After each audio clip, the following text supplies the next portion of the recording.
Welcome to Trulyfit, the online fitness marketplace connecting pros and clients through unique fitness business software. Faye, thank you so much for joining the Trulyfit Podcast. Why don't you give my audience and listeners a bio on who you are and what you do in the health and fitness industry? Sure. Thanks for having me. I am an online coach. I have a business with one of my best friends and Canadian Olympians, Jessica O'Connell. So I'm a full-time coach, deliver everything online, which is great these days. Previous to that, I have this, and we won't get into it, a long story of, working in the corporate world and sort of transitioning out of that and making this my full time. But I went to the Olympic trials in running back in 2008. I've been competing in endurance events my whole life, most recently obstacle course racing, but transitioned that now to a full-time coaching gig. Actually, I do want to talk about that a little bit, because almost all personal trainers now have started somewhere else, right? They started in some sort of corporate job. We just talked on the front end. I started in public relations, right? You were in some other job. And I think they don't understand that they can use some of those skills that they learned in those other jobs to help with whatever they're doing now in the personal training industry. Do you see any crossover to what you used to do? Have you taken some skill sets there to what you do now in online coaching and training? Yeah, absolutely. I think, it gave me a better understanding for people. So those like leadership and sort of people skills that you always are kind of aware of when you're, not running your own business, when you're constantly having to sort of appease bosses and you're in that corporate setting. I think you just learn a lot about how to feed off people and interactions, which has been really, really helpful.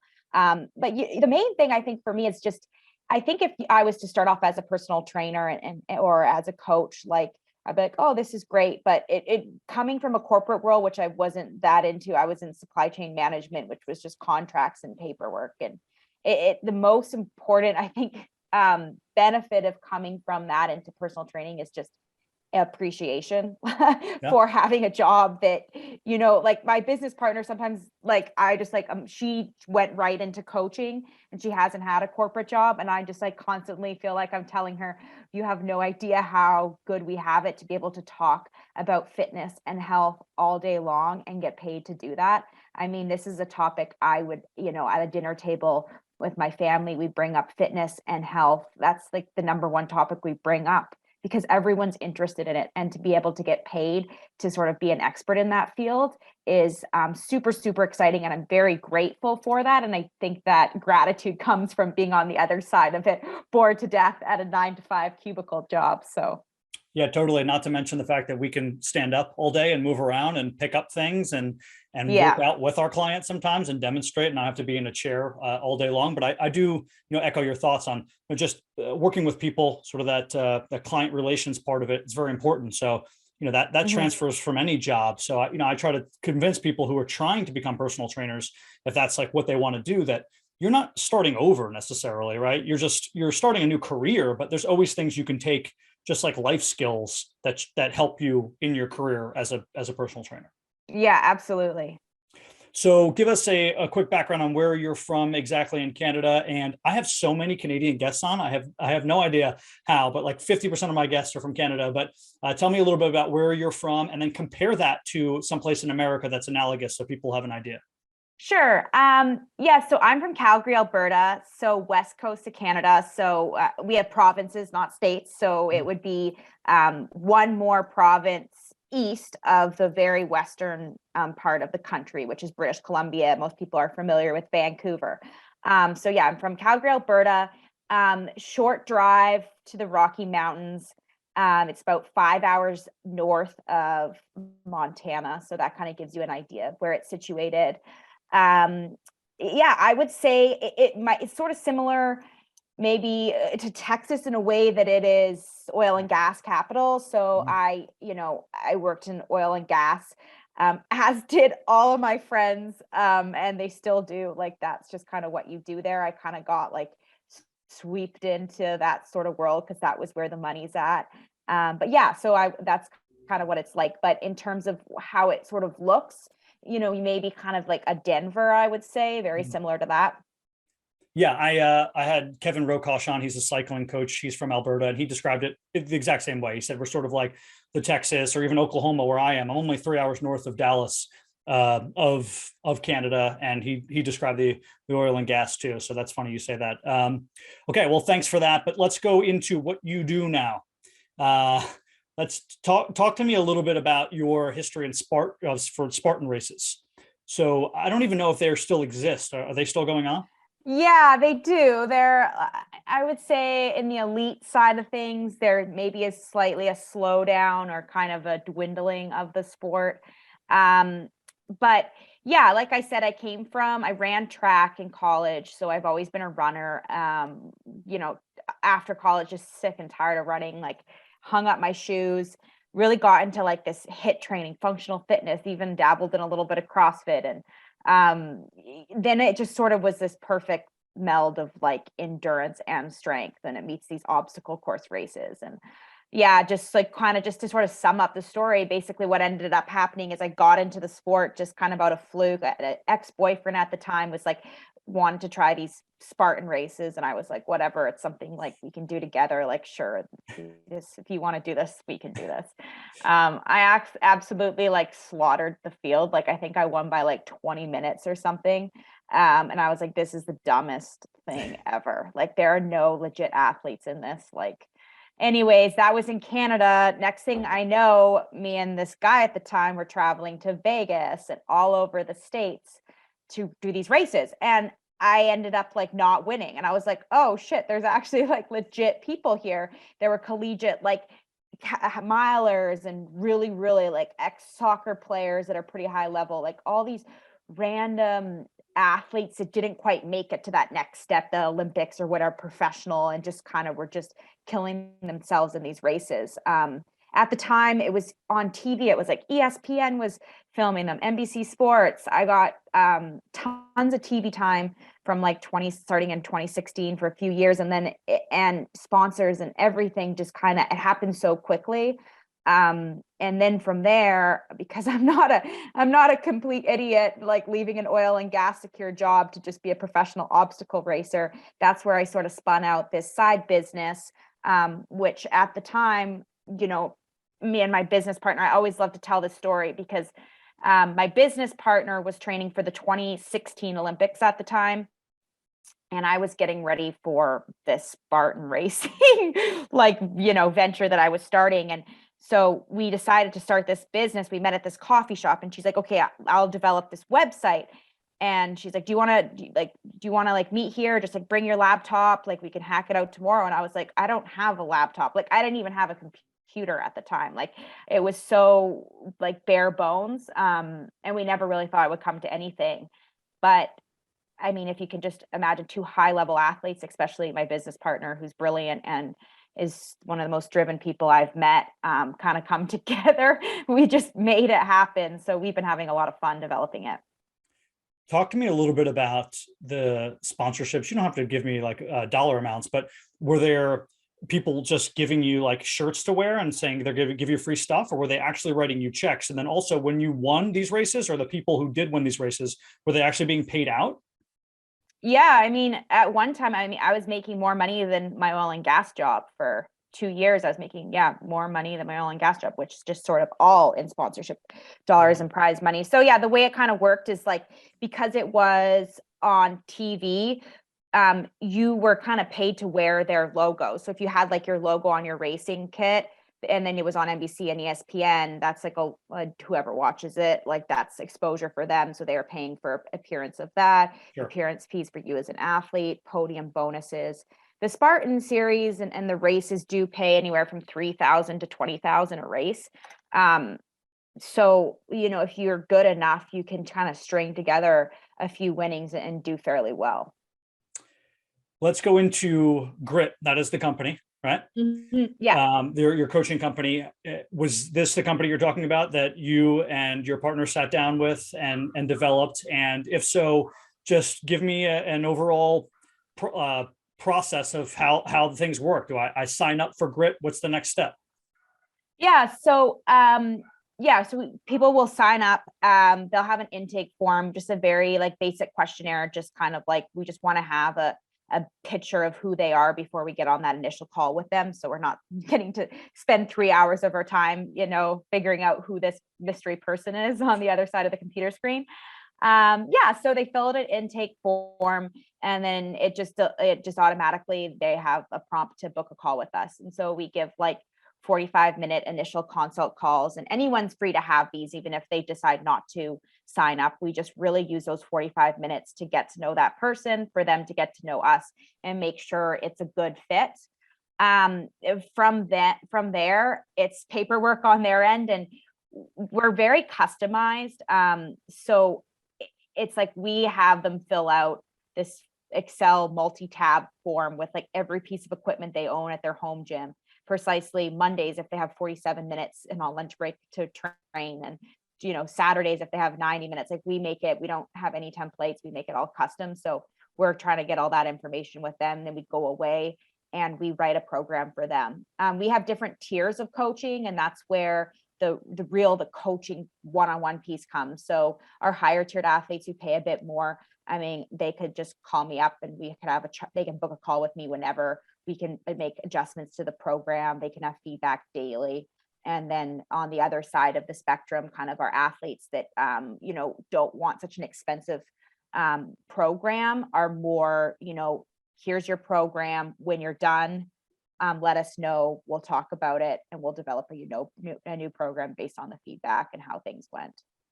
I think that's fantastic that you have a program. I mean, we all need to scale in some respect. You're not going to make money, but that's not built off of just handing people a sheet and saying, go out and do this, and that you're actually personalizing everything. And that's really, making a difference. And that's what we have to do as fitness professionals is make a difference, and not just try to scale up and hand people documents. Yeah. I mean, I never understood and there's so many successful fitness trainers that do this, and good for them. I mean, but like the cookie cutter one fits all type of training. I've always been someone who's been really restricted in my mobility and really restricted in certain movements that I can and can't do, probably from running all my life and, not stretching enough. So there are like very few things I can do. Like I had a strength coach for a while, and he's like, all right, first day, he was very good strength coach. I'm going to give him a little, his name is Josh Hidego. I can never pronounce his last name, but he's a great strength coach. He actually strength coach was Colin Kaepernick's strength coach. Uh-huh. And when he was working with me, like, I remember we were doing back squats, and he's like, oh, okay, so we don't squat. Like, that is not something you do. We do, Bulgarian split squats, and we do all these things that we don't squat. And so that's just what I mean. Like, how do these cookie cutter programs, one size fits all? I was very clear off the get-go that I don't want to go that route, because it doesn't work for anyone, frankly. I think if I heard initially of an online running program, not me as a personal trainer, but as a general population, my first question would be like, well, how do you coach me virtually? What is your response to people who ask that? So, I mean, that is where like the curing up, so paying for the higher, more expensive product really comes into hand, because we have videos. So we have an app, and there are videos of myself or Jessica kind of doing the exercises. They have the ability to film themselves as well, and we can take a look at those, but they'll have a video and a description of how to do the exercise, and they can kind of look at that. And like I said, if they want us to analyze it, if they pay for that extra thing, we can look at it, we can analyze it, we can give feedback. If it just doesn't work for them, if they're like, I can't get in that position, we will just switch out that exercise and customize it. So it's a lot of, obviously we're not there to see them, but that's where, just having, when we're on the calls with them, just asking those like trigger questions, like a good one is like, where did you feel this exercise? Mm-hmm. Like a lot of times, like, like an exercise that we're like, oh God, my traps were burning. You're like, oh, okay. Like you're not using the right muscles. So just questions like that can kind of help sort of trigger what we need. But we're doing like not super complicated movements. Like we're coaching runners, we're coaching endurance athletes. They need to be stronger in the running stride, which isn't very complicated. We're not doing like crazy, like hang snatches, cleans, all these like fancy, we don't get thrown. One of my biggest pet peeves is like all like the fads in fitness where it's like, not everyone needs to be like swinging around a kettlebell and making these exercises complicated. Like, sure, that's fun. And if you're in a HIIT class and you're not an athlete, you're just trying to get your heart rate up and get some good metabolic conditioning in, then yes, that is for you. But when you're an athlete and you're specifically training for a sport, a lot of the movements are very fundamental to just how humans move. We're just doing them loaded and just to make the athlete more structurally sound. Yeah, couldn't agree more. Let's go. Let's stick on this topic here. Performance versus overall health. I've had clients before who were runners, but they were also like triathletes. So a little bit older. I work with the older population. He was in his mid 40s. The guy I'm thinking of in particular, he was, running, swimming, biking, but because he was always moving in that one plane of motion, right? He was always moving in sort of like sagittal plane. I had to make sure that he was moving in other directions, right? He was, I'm talking high level where he represented America in like the 40 to 45 range for sprint triathletes, but he couldn't do like a minute plank because all of his training was just for performance. It wasn't like full body stuff. So what do you think about that? Do you work on other things with people, or do you just have them do that on their own and you focus on their running? Yeah, I think like performance and overall health are like sometimes can be very competing things, but sometimes they need to work together as well. So I think that you need to know your goals. So if they're in performance, like, okay, yeah, you can sort of skip out on doing all that, let's call it maybe accessory work for so long. But as you kind of get older and you get in the sport for longer, it really does come bite you in the butt. So a lot of endurance athletes, especially runners, are notorious for this. They're like, why are we doing this? Why are we doing this? I don't need to do this. I don't need to do that. And then they get in their 30s like me, and especially like Jessica, my business partner, who has all these flare-ups. And it's like, well, it's because you haven't developed that range of motion, that strength. So everyone should be strength training no matter what their sport is. And the key is doing proper exercises. But on that note, I think you're exactly right. What you said about this triathlon, that you were doing a lot of lateral work with him. Like, that's what you need to be doing. Like, a lot of time, the jobs of a strength coach when they're working with athletes is to undo some of the damage that our sport has caused. So, let's just take a cyclist, for example, like, yeah, you're not doing any lateral movement.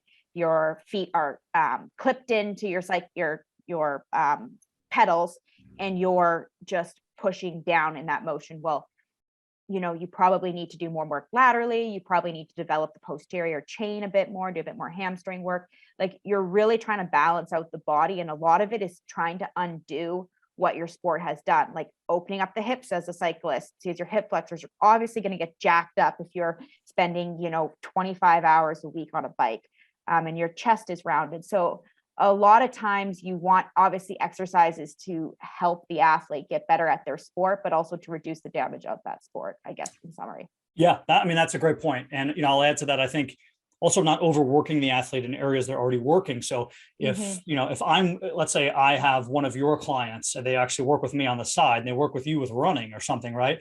And they told me that you had them run 8 miles that morning for whatever they're doing, and that's a lot for them. Well, then I shouldn't be working legs that day, right? My prescription for them should be to work on upper body or mobility and other things. I think we have to understand that if the athlete's goal is performance, we also make sure that we are working on things and not overdoing it. Of course, they have to have stronger legs, right, in order to increase their speeds and increase their times. But we don't do that on the same day they're running 8 miles. Exactly. And I think that from people that aren't sort of educated in fitness and exercise, and especially sports performance in particular, like they think, okay, I'm a marathoner, so I'm going to do squats today. And since I'm a marathoner, I'm an endurance athlete, I'm going to do reps or sets of 20. It's like, no, you need the opposite.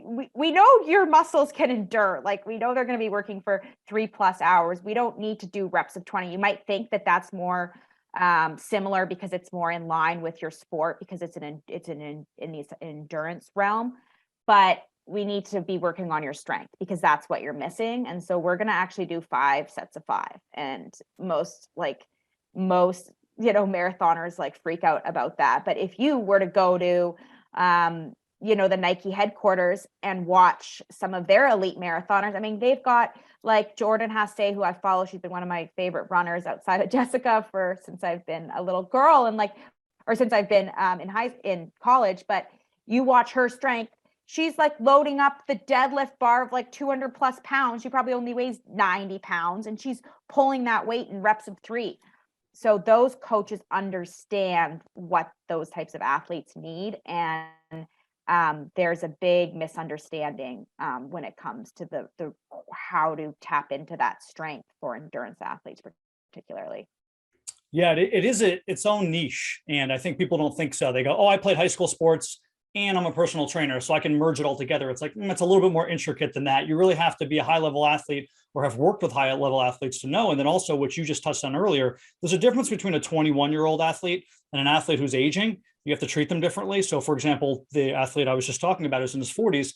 We did a lot of Pilates reformer because he needed that small muscle work, that accessory work that you talked about more so than anything else. Because he was older, I couldn't kill him in the weight room because he was doing so much sprint and biking and swimming. So we had to do accessory mobility. If he was 21, I could have had him deadlifting. I could have had him doing those other things, but he doesn't recover the same way a 21-year-old does. Yeah, absolutely. I have actually yet to try Pilates reformer, but I would love to try that. I know the gym that I go to offers classes. I keep saying, I got to try this. I got to try this. It's phenomenal. I will tell you the only thing I don't like about it, I'm trained in it, sort of classically trained, is that there's a lot of queuing and sometimes there's almost too much queuing. So people are always talking to you. And I personally like to use the reformer on my own when I can zen out, more like yoga-esque, but there's so much queuing. They're like, okay, circle your feet, engage your ribs, imprint your ribs into the back. Make sure you're doing this, point your toes, do this, do this. They're snapping, they're counting. It's just like, come on, let me get to the exercise here. But I think you'll enjoy it. I'll give it a go for sure. It's everywhere in New York City. Yeah. So there will be people, I assume, you tell me if I'm wrong, who you won't work with. They'll call you up and they'll say, hey, I'm looking to run. I weigh 280 pounds. I have both my knees. One of my knees was replaced and I have an ACL injury in the other knee. Do you just say sometimes, sorry, this program isn't for you? Well, no, we have I feel like we have a million types of services we offer, but we offer like a return to play or return to run program. So cool.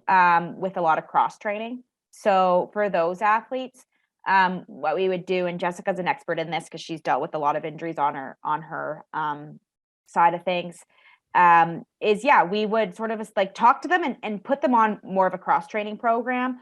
And then with the idea, like, I mean, maybe we as a company are slightly biased. Like, I just think that we are humans, therefore we are animals, and we were like born to run. Like, I just feel like running is a very natural thing that I want eventually to have like everyone to be able to do pain-free. But I think because of society and lifestyle factors, like we've really ruined that for a lot of people and it's become a very painful activity.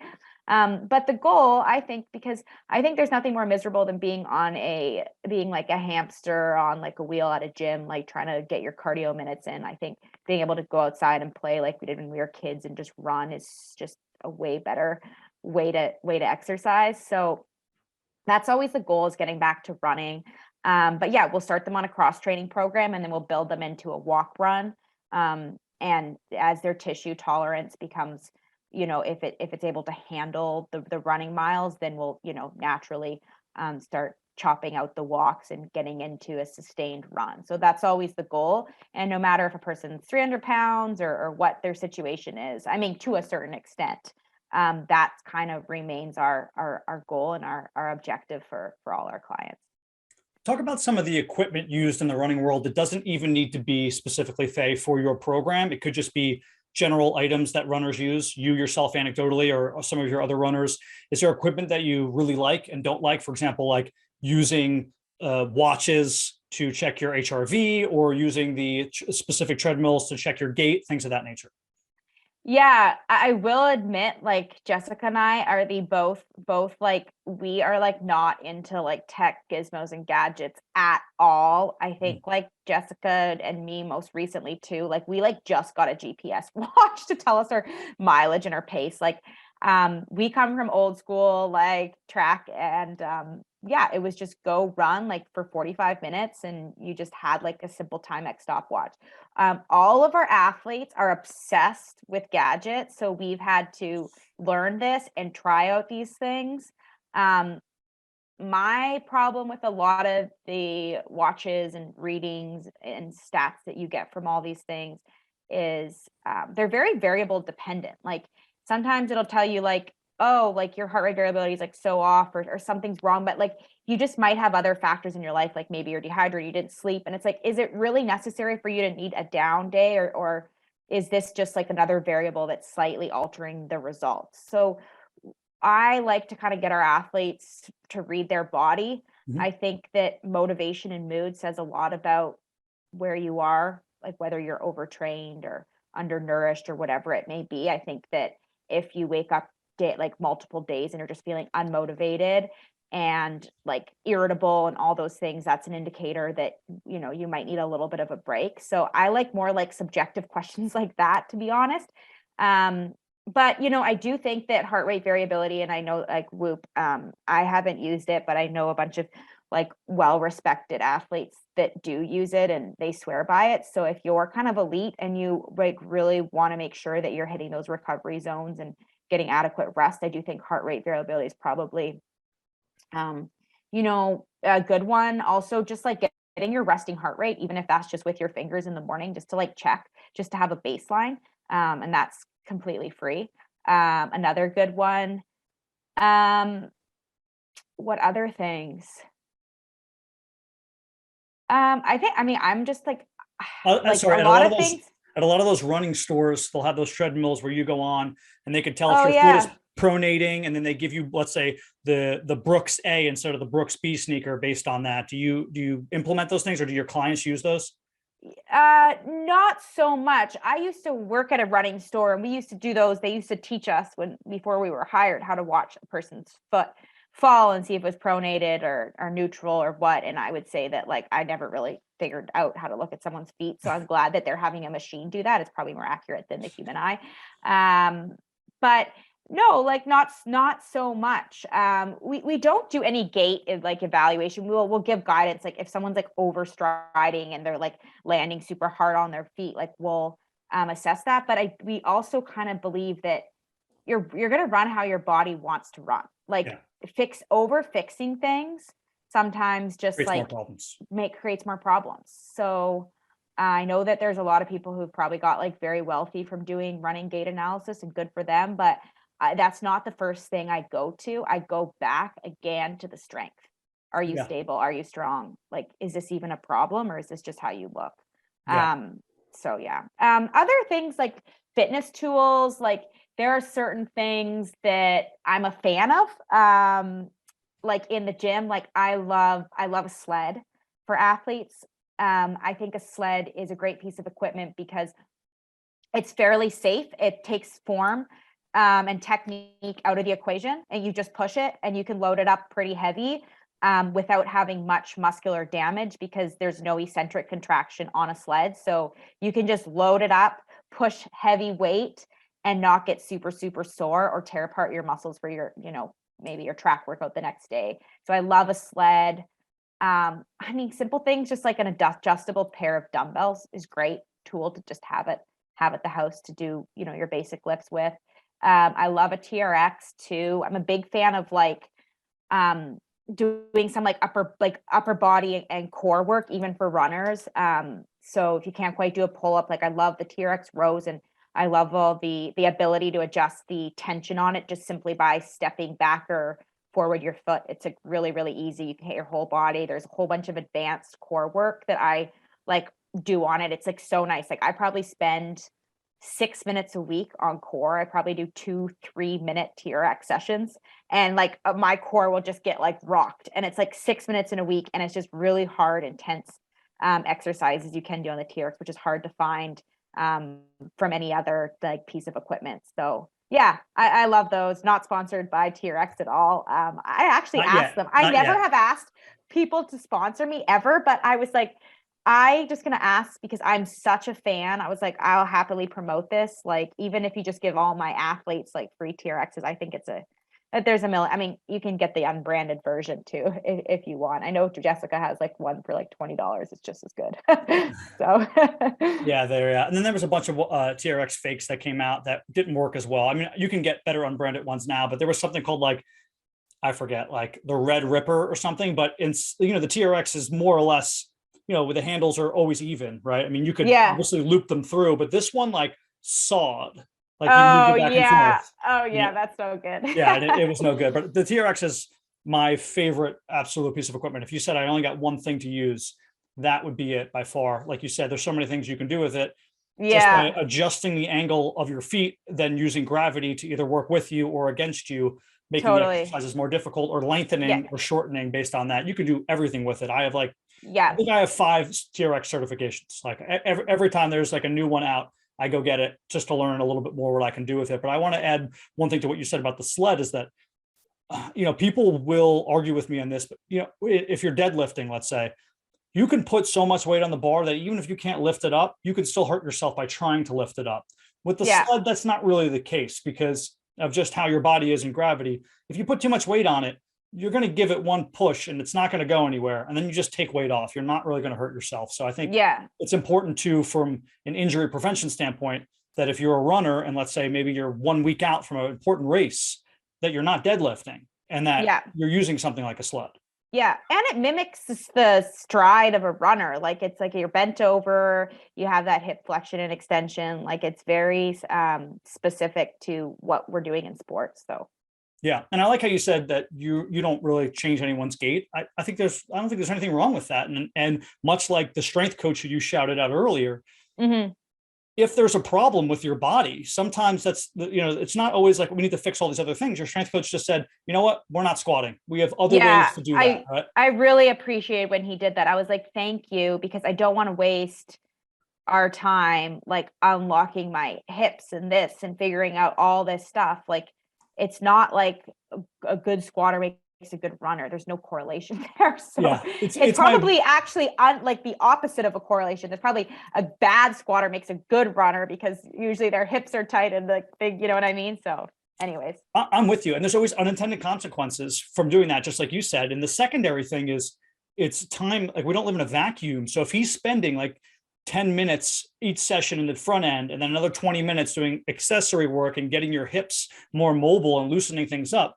well, he could have spent that other 30 minutes doing things that would have helped you, right? If you're choosing to do something, you're choosing not to do something else. And it's something that I've had to really imprint into young trainers who I mentor, is that you have to look at the time that you have. It's finite with your client and say, all exercise is good. No one would look at a trainer who decided the opposite of your trainer and who taught you how to squat perfectly and be like, that guy's an asshole. But at the same time, it's that because you have the finite amount of time, you have to review your exercise prescription as a trainer and say, what are the things that I should be doing in this time? And what are the things that I can take out and replace with better things? Yeah, absolutely. Tell me a little bit about your app. Is it on all platforms? How do you find it? And then do you have to reach out prior to having access to it and get the okay from you guys? Yeah, so we use the app is, I guess it's not our app. It's PT Distinction is what we use. And we've used that app and we basically input our own exercise library into that app. So it's their platform, our customization and our programming within that platform.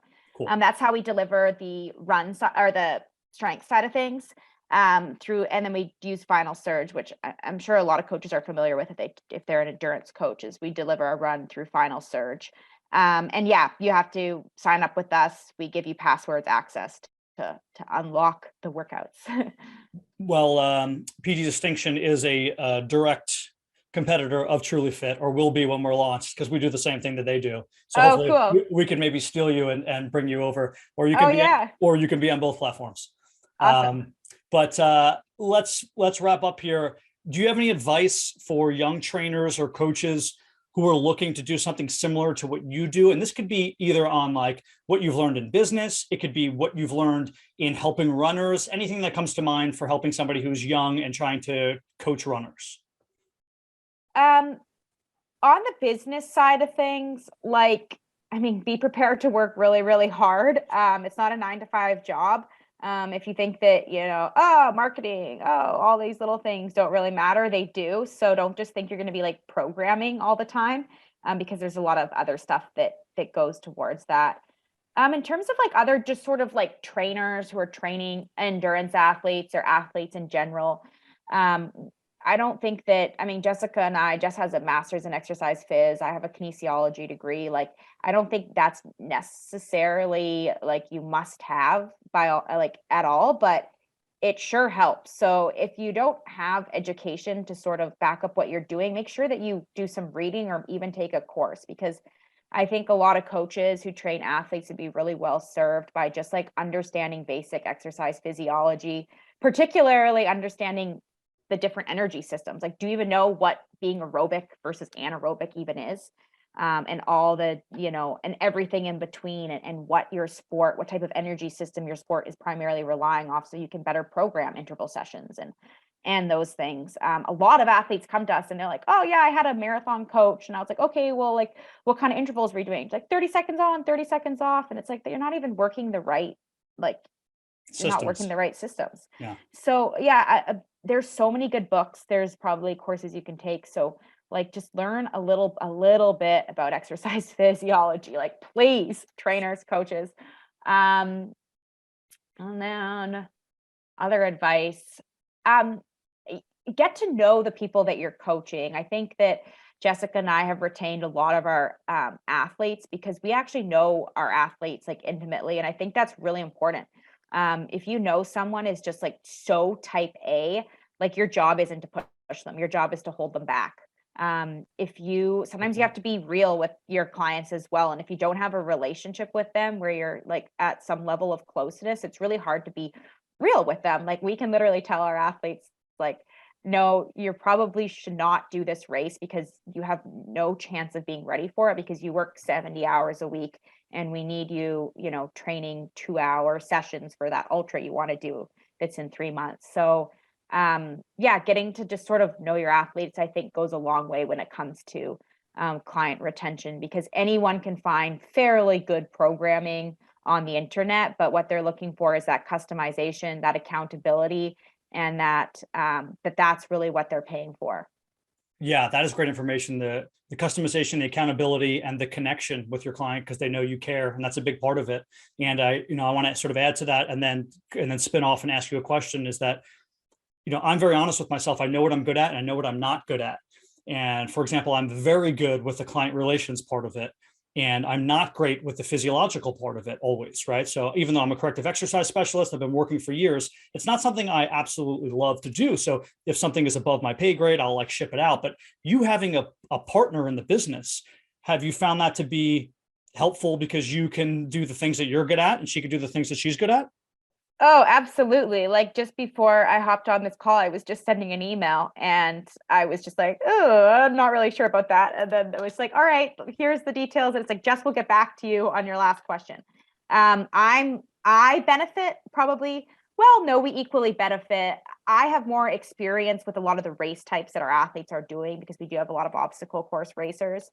Jessica, I mean, I have an undergrad, she has a master's. So basic exercise phys, I can answer most of it. I got that down pat. But I mean, if some athlete is asking specifics, like, I'm going to race in Colorado, I'm looking to do altitude training, how many weeks out should I do this? And should I alter my iron intake? Like all this stuff, like, that's a Jess question. So we're very, very lucky that we have each other. On that note, it's equally important to understand what is and is not in your scope of practice. So when someone's like, write us a diet plan, we're not, and I can't stand when coaches like go outside of their scope, because you're dealing with the human body and it can be very dangerous. So we don't like write diet plans. We tell them to get a dietitian or a nutritionist. We give advice and we can give sort of guidelines on what we know from basic science, but we're not getting into the nitty-gritty details on that stuff. So knowing what to outsource, I think, is really, really important, and knowing to say, I'm actually not too sure, and research it and get back to the client is also like a really powerful tool, which sometimes we have to do. Normally that's just me shooting it to Jess because I'm lucky to have her, but yeah, it's really important. It's really important to be humble and know what you know and know what you don't know. Yeah. And, we echo that a lot on this, probably every podcast that gets brought up at some point. And I try to work with people's incentives. So I understand that people really want to do this because I think it's going to better their business. But really, if you want to better your business, you want to network with people who are smarter than you in all these other areas, because it makes you look better. So when my client comes to me and they have like a really serious neck injury, of course I can maybe guess what it is, because I've had clients with a lot of serious neck injuries. I could say, oh, your tricep's not firing. That's probably compression in C6, C7, but I don't actually diagnose them. I say, you need to go to this orthopedic doctor. I have a connection with him. I'll send you right to him, right? And that makes you look better. And then your client cares, your client knows that you care about them. You have connections in the industry, and then the people will get sent back to you because of that. Yeah, absolutely. No, exactly.